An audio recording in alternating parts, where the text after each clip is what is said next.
What's going on YouTube? It's your boy, Mr. AyoSwizz, man. I'm back with another reaction, man. So I have to do it, man, because last night I watched the fight and I was honestly personally disappointed. I wanted Conor McGregor to win. So today I'm gonna go ahead and react to what happened at UFC 257, Conor McGregor versus Dustin Poirier. This is the second fight that they had. You know, they won one right now.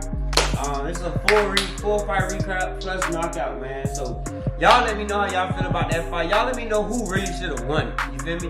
Personally, Conor was winning the whole time. Granted, it was a good fight, but Conor was winning the whole time in my eyes. And in the scoreboard. You feel me? So y'all check it out, man. Stay tuned for the video. But before we get started, make sure y'all give the video a thumbs up, comment down below, and don't forget to subscribe to the kid. Once again, it's your boy, Mr. AyoSwizz. Let's get it.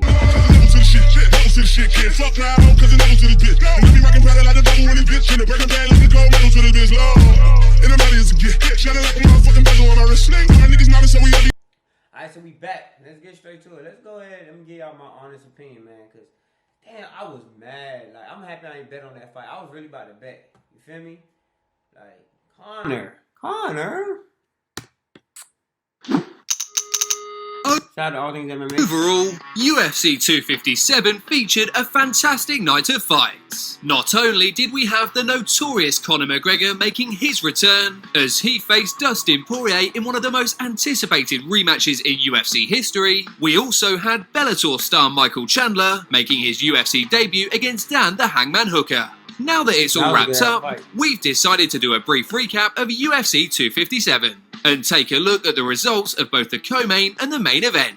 As always, if you guys enjoy this video, then please be sure to let me know by leaving a like and subscribing to our channel. Now, without further ado, let's take a look at what happened at UFC 257. First, we'll be taking a look at our co-main event, which featured UFC newcomer Michael Chandler taking on the number 6 ranked. Listen, first of all, everybody that knows UFC knows that Michael ain't nobody to play with. That's all I'm gonna say. Lightweight Dan the Hangman Hooker. Prior to the bout, Dan Hooker had gone 7-2 in his last 9 fights, and had cemented his place as one of the best fighters in the division. Unfortunately, a loss at the hands of Dustin Poirier in June of 2020 brought that momentum to a halt. Eager to get back in the win column, Dan Hooker decided to accept a fight with former Bellator champion Michael Chandler, who had long been hailed as one of the best fighters outside of the UFC. Prior to signing with the UFC, Chandler had fought exclusively for Bellator since 2010. I don't know if y'all familiar with Bellator, but Bellator was aggressive and very, very brutal. You hear me? They really out there like, you feel me? Like, along the way, defeating former UFC champions like Ben Henderson and Eddie Alvarez. While Chandler had enjoyed plenty of success at Bellator, many onlookers were curious to see how he would fare in the world's leading MMA organisation. Well, Chandler passed his biggest test to date with flying colours and silenced many critics in the process. While the two engaged in a bit of a feeling out process in the opening moments of the fight, Chandler eventually found his opening when he connected with a big left hand that sent Hooker. Lit that man ass up. You hear me? He lit him up. Like, this shit was so dope because, first of all, how Chandler was moving, he assured that he made sure he didn't leave him too open. Because if you notice, you feel me, Chandler has a disadvantage when it comes to length. You feel me? He had disadvantage when it comes to length, but Hooker falling to the mat. Chandler then proceeded to swarm Hooker with strikes until the referee waved it off. That shit was wild. He was like beating himself a very impressive first round knockout. Now, with his first UFC win in the books, Chandler has made it clear that he's eyeing a match with either Dustin Poirier or Khabib Nurmagomedov. The thing is, I ain't gonna lie. When he called out Dustin, I was like, yeah. If Khabib does decide to stay retired, perhaps the UFC will make a fight between Michael Chandler and Dustin Poirier for the vacant lightweight title. Or perhaps we'll see him face another top lightweight like Charles Oliveira or Justin Gaethje. Either way, I'm sure we'll all be interested to see where this one goes from here. Next up on our list is of course the main event, which featured the damn, bro. I'm so mad. Like it was a good fight. Like, it was solid. Conor was doing what he had to do.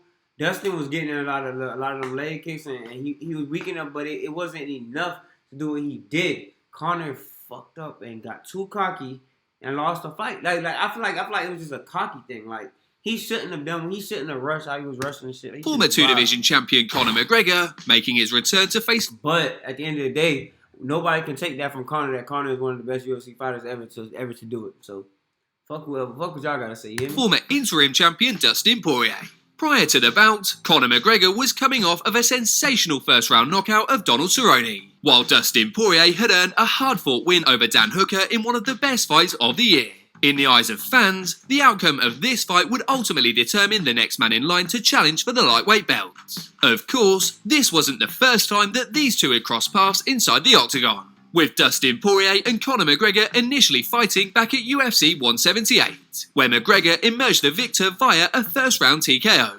That said, both fighters had drastically evolved since then, and as such, were eager to showcase. They're both good-ass fighters, though. Like, no bullshit. Dustin and Conor are both equally good.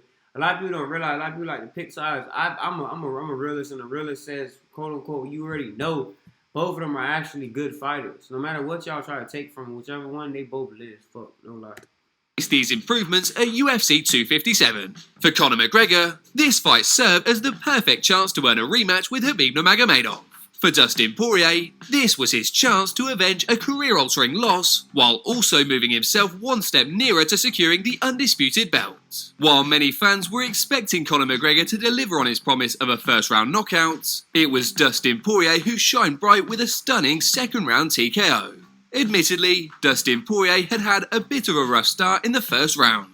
However, Dustin weathered the storm and continued to land some solid kicks to McGregor's legs. As Poirier began to wear McGregor down in round 2, he eventually stunned him with a well-timed left hand and proceeded to swarm him with several vicious shots. Poirier then followed up with a flurry of punches until he sent McGregor crashing to the canvas. When it was all said and done, Poirier earned his revenge and became the first man in MMA history to knock out Conor McGregor.